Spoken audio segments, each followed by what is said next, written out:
चींटी और घमंडी हाथी। घने जंगल में पुरानी दीवार के पास चींटियों के 10 से 12 बिल थे। उनमें बहुत सी चींटियां रहती थीं। इन बिलों के पास ही 5 से 6 बड़े बड़े वृक्ष थे। चींटियां उनके नीचे खुश रहती थीं। वे पास के खेतों से अपना भोजन लाकर जमा करती रहती थीं। उनमें एक रानी चींटी भी थी। उसकी बात सभी चींटियां मानती थीं। सभी चींटियां आपस में घुल मिल कर रहती थीं। एक दिन अचानक चींटियों पर मुसीबत आ गई। उन्हें अपने जीवन की चिंता सताने लगी। हर रोज भरी संख्या में उनकी मौत होने लगी। यह सब एक हाथी की वजह से हो रहा था। वह एक वृक्ष के पास रहने के लिए आया हुआ था। वैसे तो जंगल में रहने को पर्याप्त स्थान था, लेकिन फिर भी वह चींटियों के बिलों के पास वाले पेड़ के नीचे रहने लगा। जानबूझकर दीवार के पास से गुजरते हुए चींटियों को मारता हुआ आने जाने लगा। चींटियों की दुर्दशा देखकर हाथी को बड़ा हंसी आती। वह कभी पेड़ की शाखाएं तोड़कर ले आता, तो कभी छोटी पूंछ और बड़े कान हिलाकर नाचता। कभी कभी वह जानबूझकर अपनी सूंड में पानी भर कर लाता और उसे चींटियों के बिलों पर छोड़ता। चींटियां डरकर इधर उधर भागती तो हाथी को मजा आता। एक दिन जब हाथी दूर गया हुआ था, तो चींटियां इकट्ठी हुईं। उन्होंने आपस में सलाह की कि वे इस खतरे का सामना कैसे करें।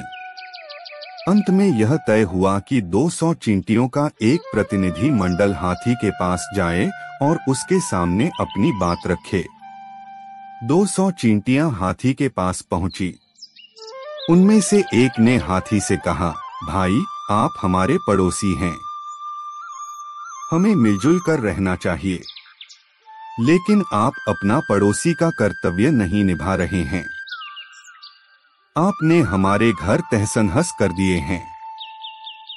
आपको इस तरह नहीं करना चाहिए। सारी बात सुनकर हाथी सूंड हिलाकर जोर से बोला, अरे भिखारिनों, अपना पाठ अपने पास रखो, मुझे मत सिखाओ।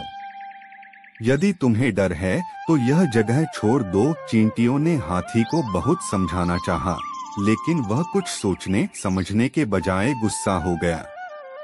8 चींटियां निराश होकर लौट पड़ी। हाथी को अपनी ताकत पर बड़ा घमंड था। वह निरीह चींटियों से समझौता करना नहीं चाहता था। उसने अपना व्यवहार नहीं बदला। चींटियों ने फिर सभा की, जिसमें यह फैसला हुआ कि वे हाथी को सबक सिखाकर रहेंगी। योजना के अनुसार हजारों चींटियां पेड़ की उस शाखा पर इकट्ठी हो गईं, जिसके नीचे हाथी रहता था। हाथी आकर उस पेड़ के नीचे खड़ा हुआ, तब उसका सिर उस शाखा से छू रहा था। शीघ्र ही चींटियां हाथी के सिर पर कूद पड़ी।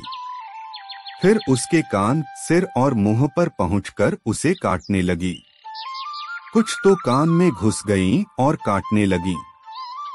हाथी दर्द से तड़पकर उठने बैठने लगा। फिर कुछ समय बाद वह बेहोश हो गया। इसके बाद चींटियां अपने अपने घरों को लौट गईं। कुछ समय बाद हाथी आया और पहल का तरह वह फिर घूमने लगा। अगले दिन चींटियों ने फिर वही बात दोहराई। चींटियों ने हाथी के कान, नाक, सूंड में खूब कटा। तीसरे दिन हाथी चींटियों के बिल की तरफ आ रहा था। इस बार उसके कान पहले की तरह नहीं हिल रहे थे। सूंड भी शांत थी। उसका सारा चेहरा चींटियों के काटने से सुजा हुआ था। किसी तरह वह रानी चींटी के पास पहुंचा और कहने लगा, मैं अपनी हार मानता हूँ। आगे से मैं किसी चींटी को नहीं सताऊंगा, परंतु अब मुझे भी आपकी चींटियां तंग न करें। मैं क्षमा मांगता हूँ। यह कहकर हाथी ने अपने घुटने टेक दिए। रानी चींटी ने कहा, भाई हाथी, उठो, तुम हमारे पड़ोसी हो। हम तो तुम्हें पड़ोसी का सम्मान करना सिखाना चाहती थीं। जब हमारे पड़ोसी ने हम पर अचानक हमला किया, तो हमने भी अपनी ताकत दिखा दी।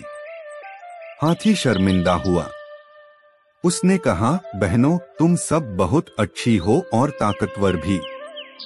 मैं अब यहाँ से विदा लेता हूँ। यह कहकर हाथी सिर झुकाकर वहां से चला गया।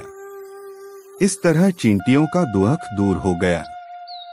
शिक्षा, बड़ी से बड़ी मुसीबत भी आपस में एकता बनाकर और विचार विमर्श करके हल किया जा सकता है। आशा करते हैं कि कहानी आपको अच्छी लगी हो। हमेशा इस तरह की कहानियां सुनने के लिए हमारे YouTube चैनल को अवश्य सब्सक्राइब करें। धन्यवाद।